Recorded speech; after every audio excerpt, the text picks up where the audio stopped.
right. Welcome back to the Final Shot Podcast. Today on the show, I don't even know how to introduce you anymore on this thing, guys. It's Emauelle Estephan from Eye of the Tiger Management and Punching Grace. That's good. That works for you? Sorry that I didn't hear that. Oh, see, she's French. She doesn't understand all the English that I say. Oh, wow. Oh, wow. So some fun news to kick off the podcast with you. You've been nominated as one of the guests of the year this year, and you will be going up for voting here in a couple weeks. Oh, thank you. I'm flattered. Thank you very much. Based on traffic stats, so just looking at the pure numbers, you bring a lot of listeners in. So they like hearing from you, which is all good. Oh, that's very sweet. I'm very flattered. Thank you for having me. Thank them. Yeah, really. You're also up there with David Lemieux, though. Oh, okay. That's going to be tough. Maybe we'll just kick David out. I don't know. No, I'm just kidding. So you guys have an event coming up January 25th, right? Yes, we do. Yeah, big exciting event. Start of the year. We're bringing Batir back to headline against Max Veron. He's a tough fighter. He's very, very mobile. And he's got a big right hand. So he'll be a nice test for Batir. His last fight was against a fighter, I believe his name is Diego Ramirez, and he gave one hell of a fight.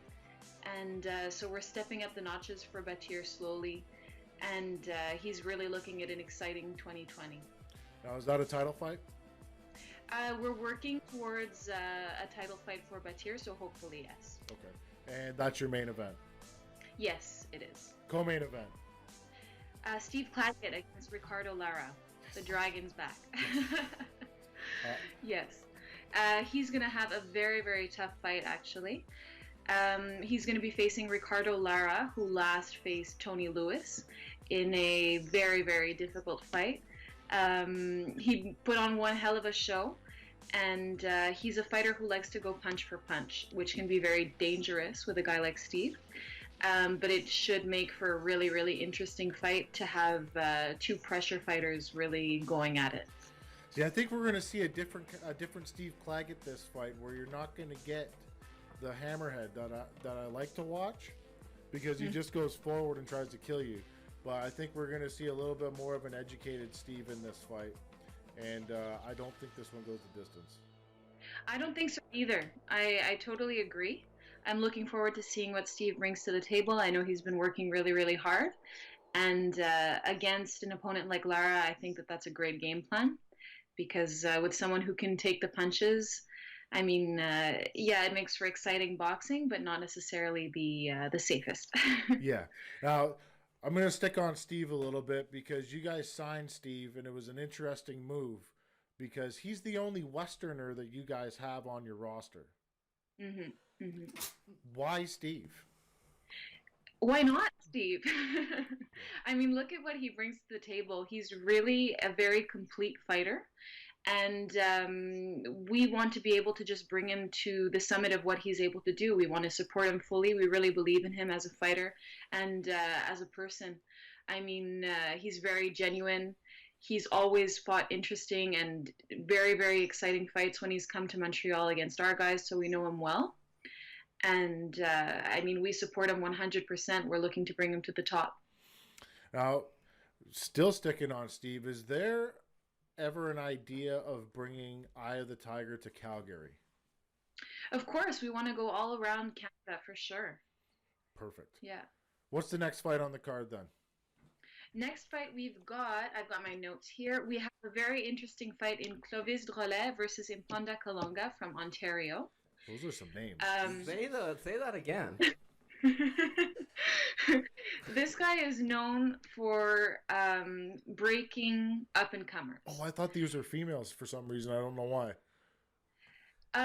He doesn't have very, very many fights. I believe he's got 7 wins, 2 losses, and 3 wins by knockout. What are the names again? Sorry, you keep cutting out. That's Derek's fault. He's an idiot. What are the names again? Okay, we've got Clovis Drolet versus Imponda Kalonga. I don't know if I'm pronouncing it right, though. I just want to hear your voice say that. I just wanted to hear it again. Yeah. Go on.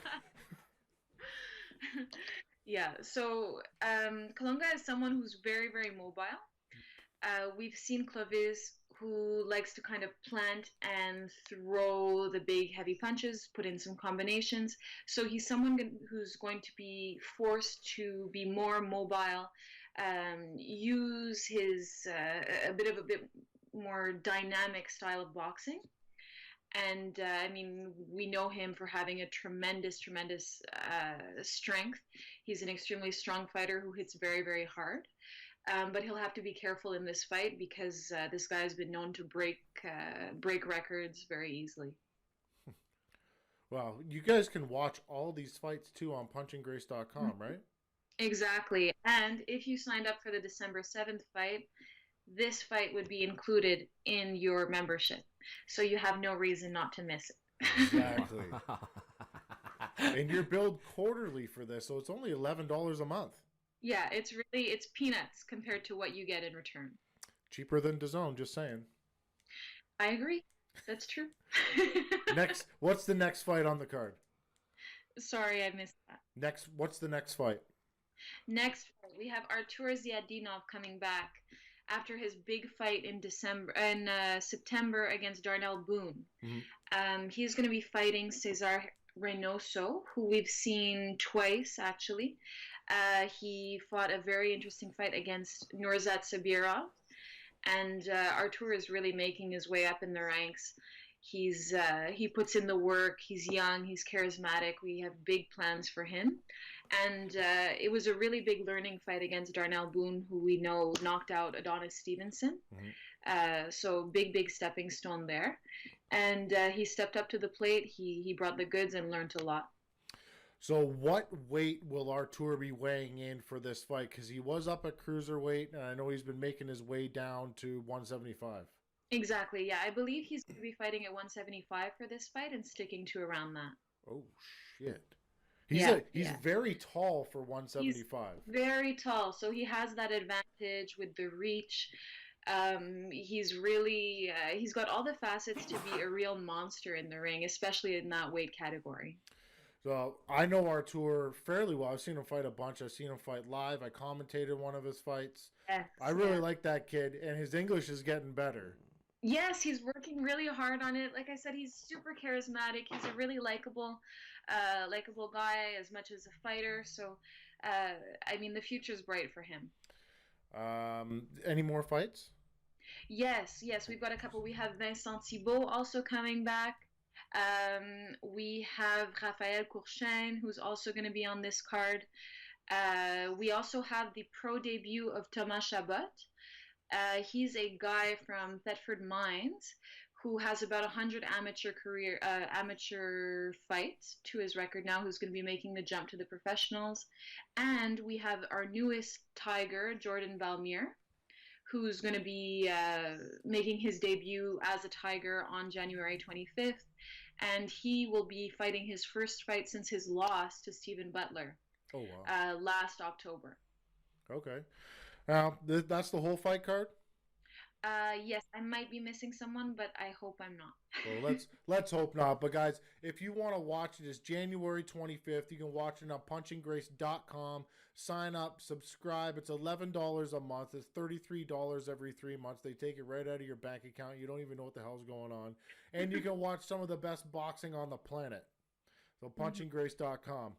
I want to talk to you about some other things that have been going on. You went to Tokyo. You went to some other places. But at first, I want to talk about bathroom selfies. Okay. Yes, I'm listening. You did some bathroom selfies, and they drove me nuts because you can see the toilet. The lighting is so good in there. Yeah, but there's a toilet. There's a toilet. I'll just put a little emoji on it next time. You should block that thing out. And don't use a poop emoji because I'm still going to know what it is. Duly noted. I won't. Listen, the photos themselves were great. Mm-hmm. But yet a toilet. Thank you. I know. Okay. I mean, I try. I try. I can't be perfect. All right, the bathroom selfies, that's taken care of. We won't see toilets anymore. Now, I don't like talking about women's weight or anything because some chicks get upset and they'll hit you. But you've been going hard and you've lost a bunch of weight. I have over the holidays. That's been a little bit difficult, but I'm back on track. I'm intermittent fasting. I'm doing a low carb, high protein, high fat diet. Okay. And also, well, the main reason for this is it's not a vain thing. I'm training to run a half marathon in September. I'm Okay. going to do the Army half in Ottawa mid-September, and I mean, with the training and everything, the pounds just kind of come off naturally. But I mean, you feel so much better when you eat well. So it's really more of an overall wellness kind of thing. But thank you for noticing. Now, if there's one thing that you want to do a cheat meal on, what's it gonna be?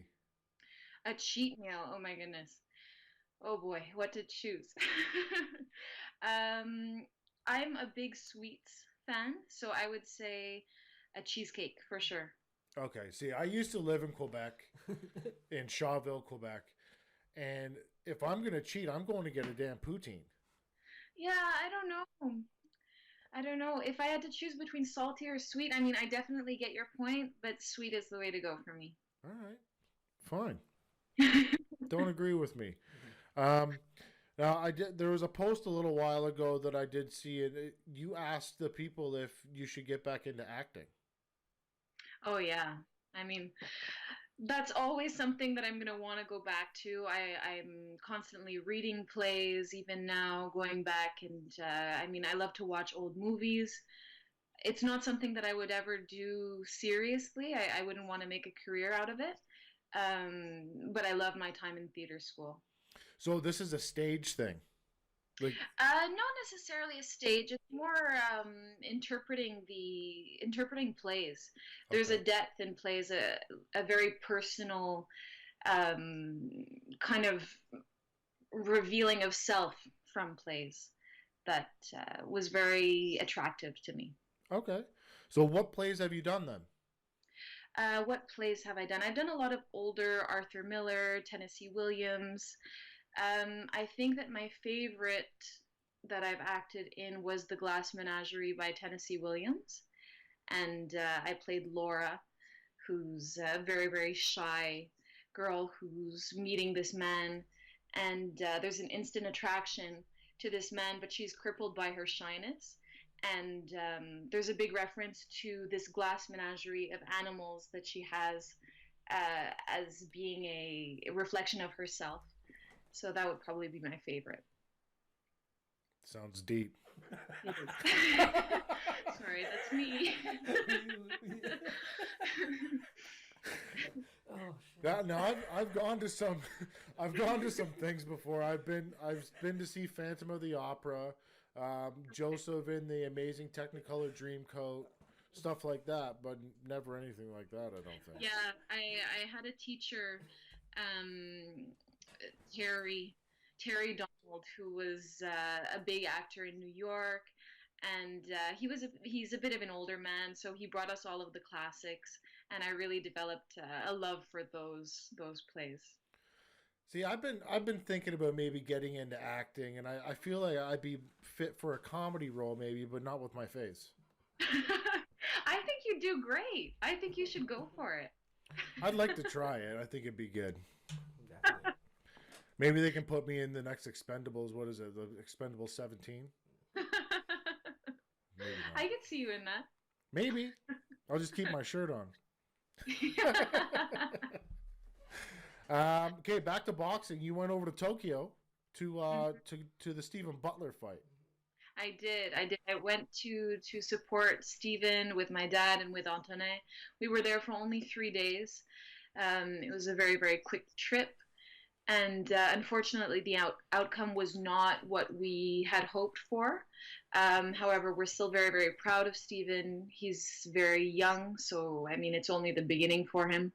And the amount that he learned in this fight was really uh, I mean, you can't compare anything close to this experience Mhm. that he's had so far.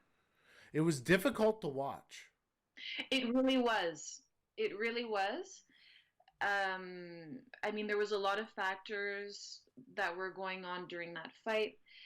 And I mean, the most important though is how much he's learned to better perform. It's Mhm. really it's not like it was close. It was a make it or break it kind of fight. Mhm. And there's no shame in losing against an Olympic gold medalist. You Or know, it's world really. champion. Hmm. But it was hard to watch because he kept getting hit with the same damn punch over and over again. Yeah, He just yeah, the yeah. the right hand. He didn't have an answer for the right hand. And I know Steven's got a good chin, and I know. th- Here's the part that pissed me off is they didn't give him a count. Yeah, I mean, I kind of understand it as well.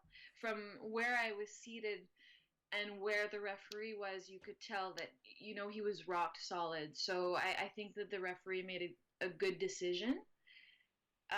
But it was still very, very fast. Here's what I don't like the fact that they just didn't give him a count. Hmm. Yeah, in any case, I totally agree. There's two guys in the ring.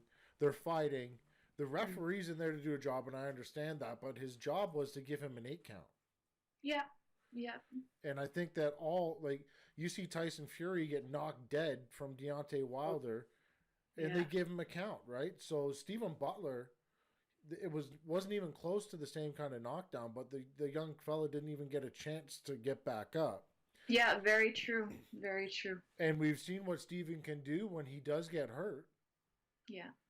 So who knows? But retrospect's 2020, right? And the referee can't take it back, and Steven can't take back the fight either. Exactly. We can only move forward from this point on. I mean, Steven has had one other loss to his career so far, and it was probably the best thing that's ever happened for to him for his career. Mm-hmm. So we'll see what's coming next. We've already got plans for him to make a comeback very, very soon. So he's taking it easy with his family for now, and back to the gym soon. I've got a couple friends. One of them has fought on your cards a couple times. His name is Adam Braidwood. Hmm. What do we have any plans for the Boogeyman in 2020? We'd love to have him for sure. Adam is a big, big favorite in Quebec. We wanted to have him on December 7th. Unfortunately, things didn't pan out with his other opponent.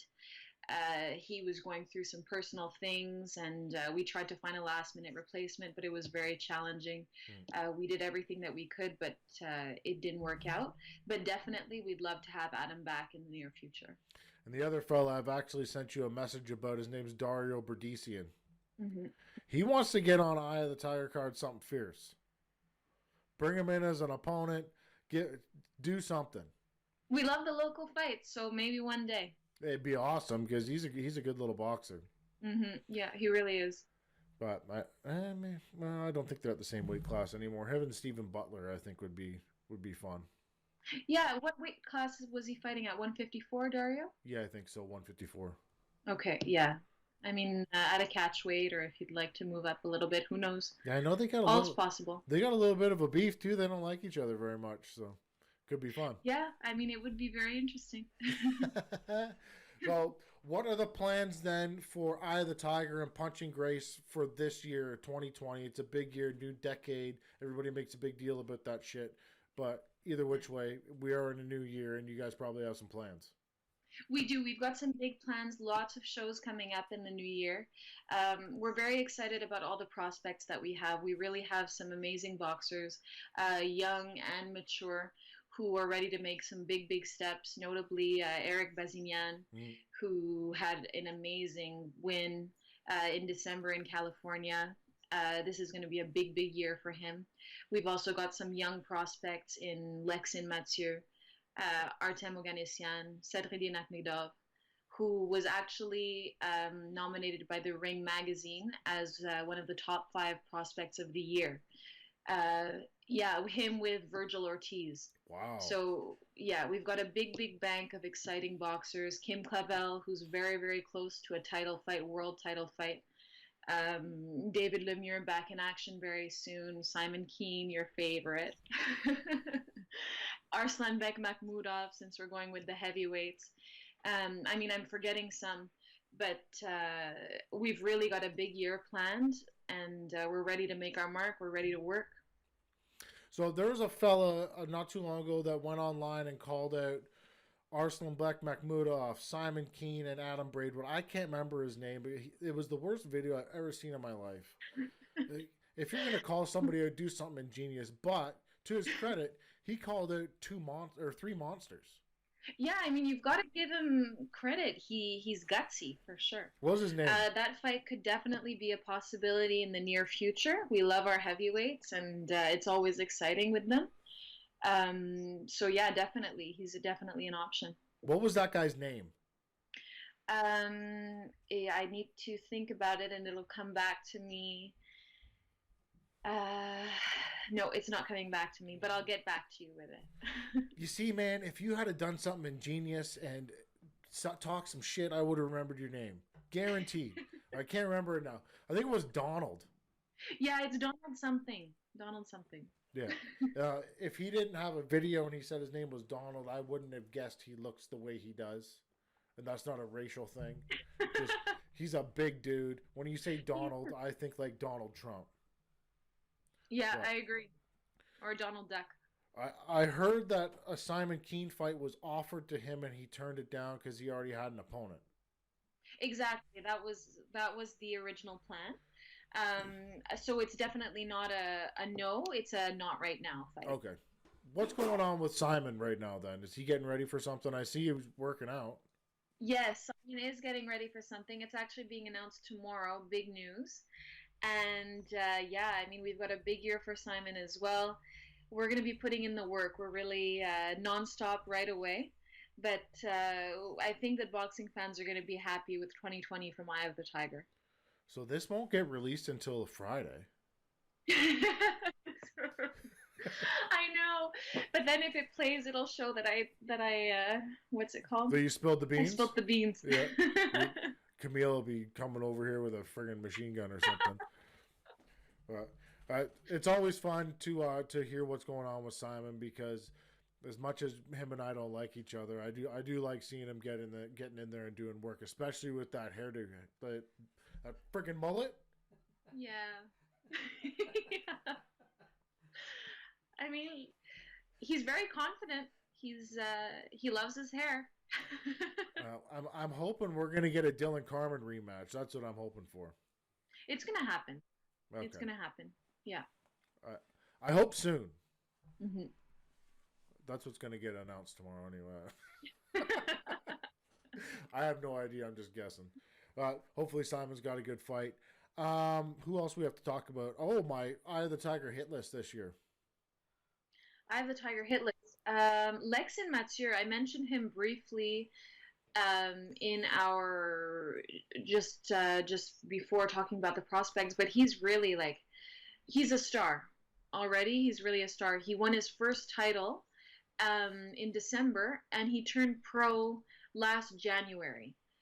I mean, Did I see him fight in Edmonton? Pardon me? Did I see him fight in Edmonton? No, he only turned pro January 2019. Okay. And he won his first title December 2019. Who was the fellow I seen in Edmonton? You saw Eric Bazignan. You saw Artur. You saw Hamza Kabaz. That's it. And you saw one other boxer. It was Kabaz that I was confusing him with. Mm-hmm. My bad. No problem. Who are the other people I want is Kim Clavel. Mm-hmm. I'm going to go after her this year. Simon Keane, he's always a target for this show. He's been avoiding me for 3 years. He's going to have to do it at some point. I'll put in a reminder for you. Put in a good word. You tell him to re-add me on Instagram. Stop being a bitch. And Arslanbek Makhmudov, if he could get a translator, I would love to talk to that guy. I mean, he's working on his English. It is getting better, but definitely we can hook you up with a translator with pleasure. And he's a very interesting guy to speak to. He's very serious. I sent you a photo. It was kind of a meme of Arslanbek and the guy from The Lion, the Witch, and the Wardrobe, which I feel like they're the same person. He's very impressive. And I mean, his walk-in song has got to be my favorite. I mean, it's not even a song; it's the sound of an alarm that goes off, and it's actually a kind of a funny story. My dad, when he signed him, he asked him, "Okay, so what song, what music do you want to walk into?" And he looked at him very seriously and just said, "No music, bomb." And my dad kind of was taken aback. And so he plays the Russian alarm, like nuclear bomb alarm when he walks in because he says that he's the bomb that's arriving into the ring. Jesus. I'm with it. It's the same thing as Mike Tyson coming into that one thing that was just noise. Yeah, yeah, exactly. Same, but it's terrifying. I know, exactly. The first time, like now people have kind of gotten to know him, but the first time we played it, everyone was kind of looking around like, should we get out? Is there a problem? Wow. I've never seen the guy in person, but I've seen him on TV, and I can only imagine what he would be like in person because he's a frickin' he's enormous. He is. He's all muscle. So it's really, really impressive. Another thing I wanted to talk about was somebody posted. I don't know who it was, but they Arslanbek Makhmudov versus the winner of Deontay Wilder and Tyson Fury. There was an article Mm-hmm. that stated that my father was ready to offer 20 million to Deontay Wilder to come and fight Arslanbek Makhmudov. Um, that's just to state the seriousness that we take Arslanbek with. Like he's ready. He's ready for the big leagues, and we support him 100%. So I would say that he's really closest to something big, big, big in 2020. So let's say that Deontay Wilder was like, "Hey man, I'll take you $20 million." Do your old dad? He was willing to do that fight. Yeah, absolutely. Okay. Arslanbek will turn down no one, and it would actually be his largest purse in career for Deontay. Like if you actually look it back at the numbers, I think what he's touched has been 10 million, the biggest purse. Mm. So, I mean, if I were him, I wouldn't say no. If I would be as confident as he claims to be, I wouldn't turn it down. Was there an answer? No, nothing has been proposed yet. They're working on their Wilder Fury fight. Mm. We'll see how that goes. That's Actually, I'm curious. Who do you have as the winner for that? the Wilder Fury. Hmm. Um, I think Fury probably, not probably. I think he takes it.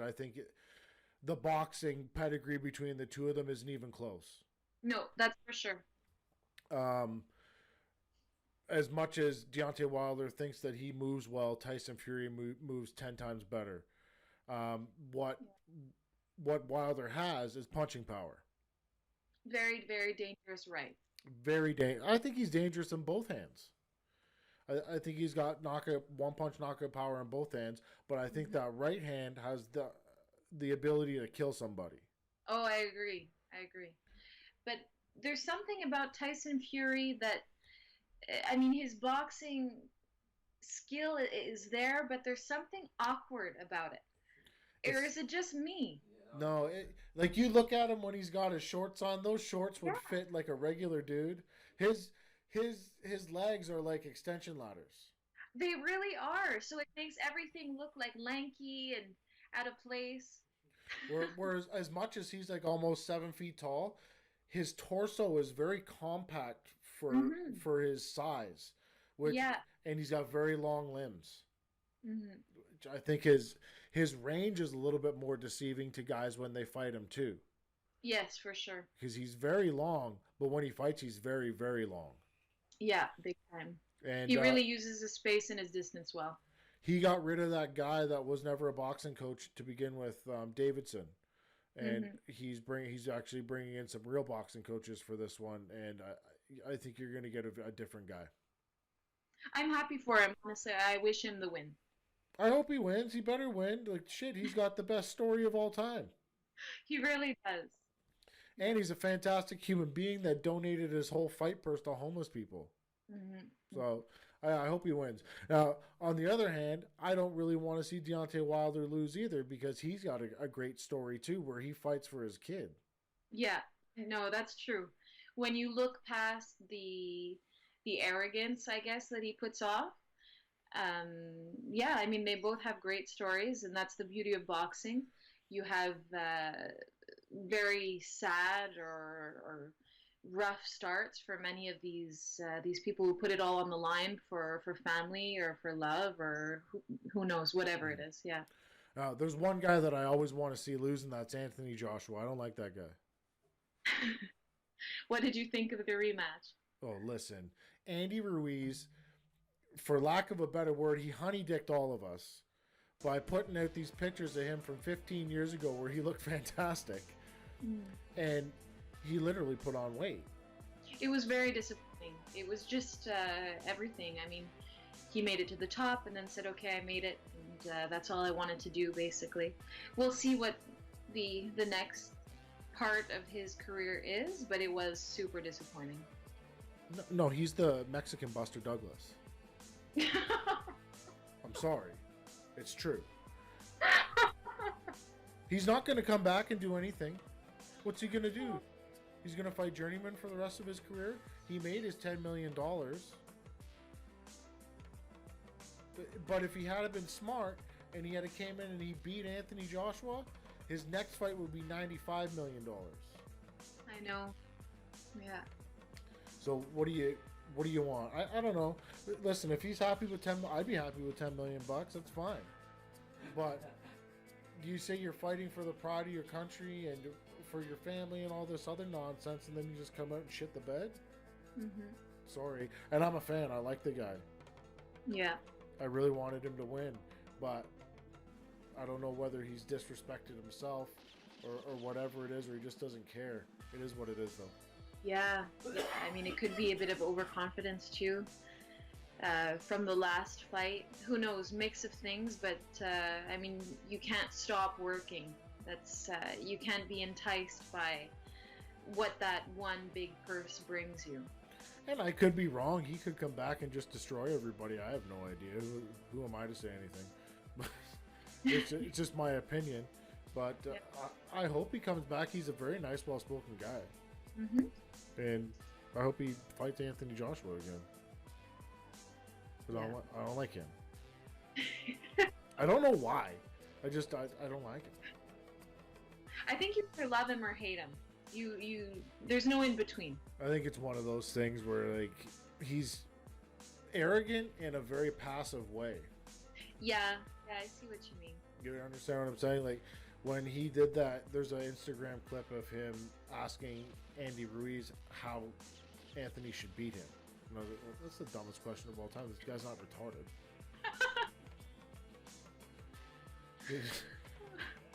Maybe it was. It's funny, but at the same time, it's pretty dumb.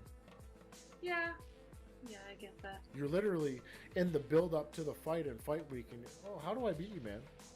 Oh, yeah, no problem. Let me just tell you exactly how. I'm just gonna write you the playbook here. He might as well have wrote it anyway. He didn't show up to fight, but no, it's true. Is what it is. All right, you want to wrap this thing up? You got other.